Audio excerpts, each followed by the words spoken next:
Preview.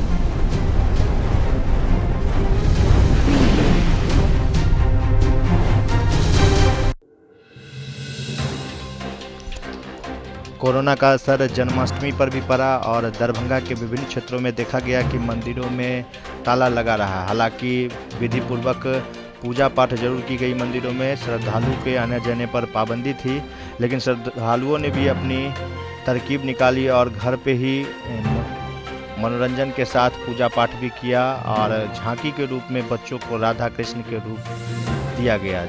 आप सीधी तस्वीर देख रहे हैं दरभंगा न्यूज एक्सप्रेस पर, जहां परिवार के लोगों ने श्री कृष्ण और राधा की तस्वीरें बनाई और नन्हे रूप आप देख सकते हैं मनमोहक दृश्य दरभंगा न्यूज एक्सप्रेस पर।